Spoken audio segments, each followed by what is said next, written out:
Dan selanjutnya kami persilakan kepada pasangan calon nomor urut 2 untuk berada di depan. Selanjutnya kepada pasangan calon nomor urut 1, silakan memberikan pertanyaan kepada pasangan calon nomor urut 2. Waktu 30 detik untuk bertanya. Terima kasih. Blok Marsila sebentar lagi akan masuk ke Tanimbar dan dampak sosialnya akan sangat mengganggu adat istiadat yang ada di Tanimbar. Kira-kira strategi apa yang Bapak pasangan calon nomor 2 yang akan dikembangkan untuk bagaimana menangkal pengaruh-pengaruh negatif yang datang dari luar? Terima kasih. Baik. Selanjutnya kami persilakan kepada pasangan calon nomor urut 2 untuk menjawab. Waktu 1 menit dimulai ketika berbicara.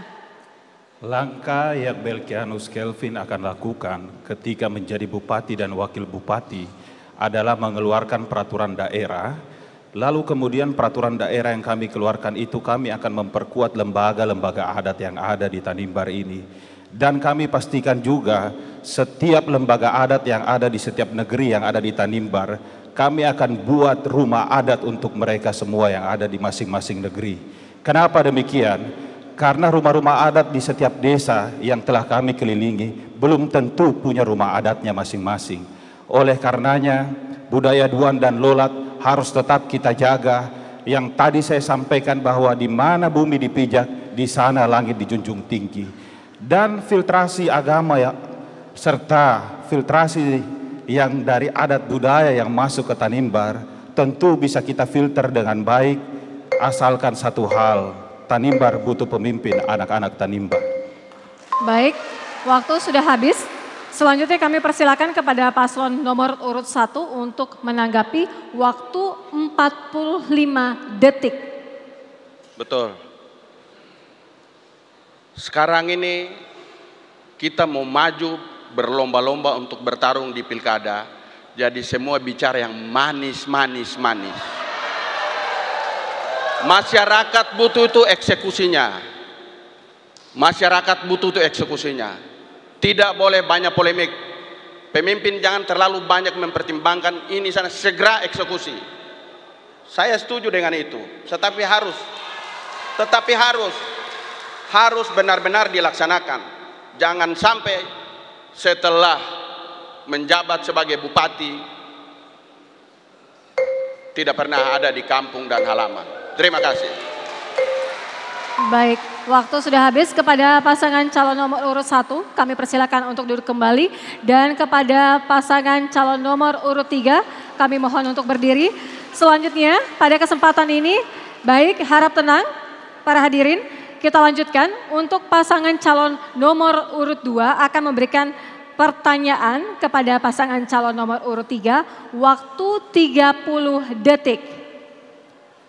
Pasangan calon nomor urut 3, kita tahu bersama bahwa Blok Masela menjadi primadona di Kabupaten Kepulauan Tanimbar. Tetapi primadona Kabupaten Kepulauan Tanimbar ini juga menarik konglomerat lokal di dalamnya. Pertanyaan saya, bagaimana ditinjau dari hak ulayat terhadap tanah-tanah masyarakat yang sudah dibeli dengan harga yang murah, sedangkan masyarakat berpotensi mendapat keuntungan yang lebih? Masih ada waktu? Pertanyaan kedua, apa yang Anda lakukan bagi seluruh penunggak pajak yang... Mohon maaf, waktu sudah habis. Selanjutnya kami persilakan kepada pasangan calon nomor urut 3 menjawab, waktu 1 menit. Baik, terima kasih. Negara mengakui dua berbicara terkait pertanahan, tanah negara dan tanah adat. Kabupaten Kepulauan Tanimbar menganut tanah adat.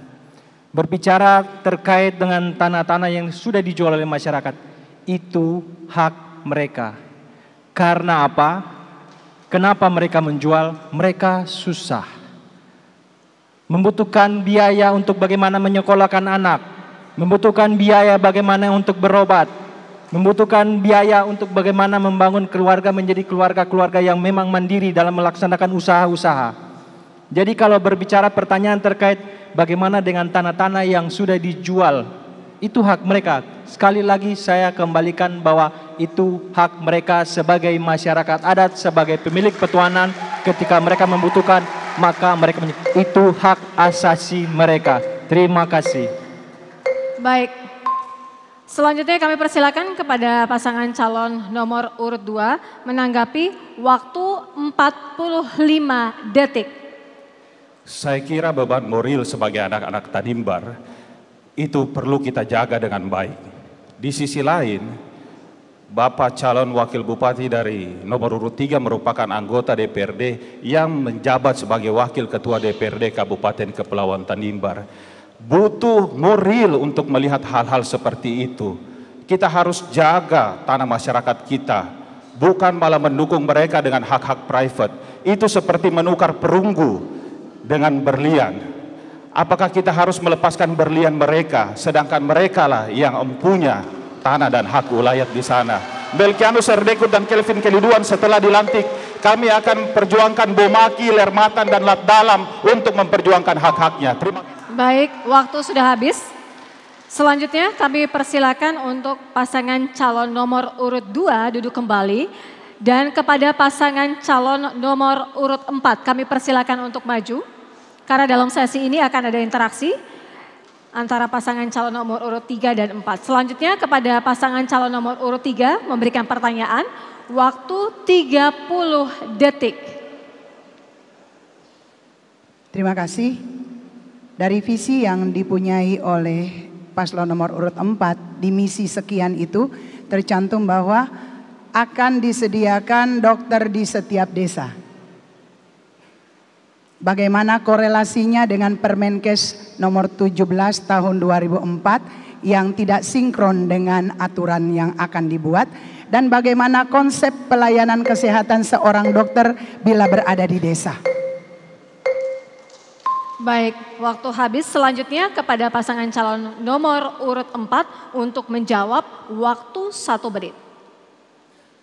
WHO menganjurkan 1000 penduduk harus dilayani oleh 1 dokter.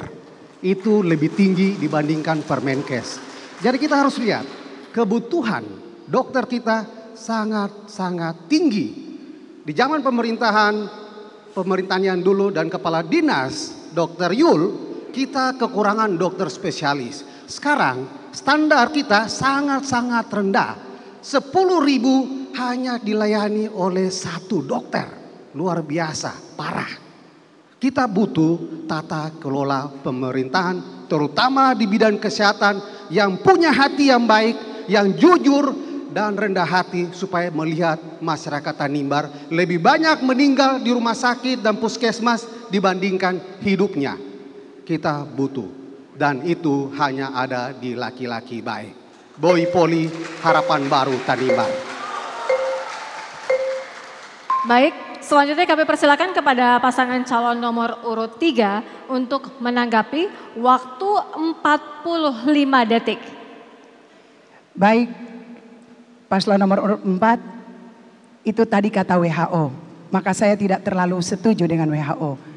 Karena kita harus ada pada peraturan kita dari Permenkes yang bicara tentang rasio 3.000 sampai 5.000 penduduk.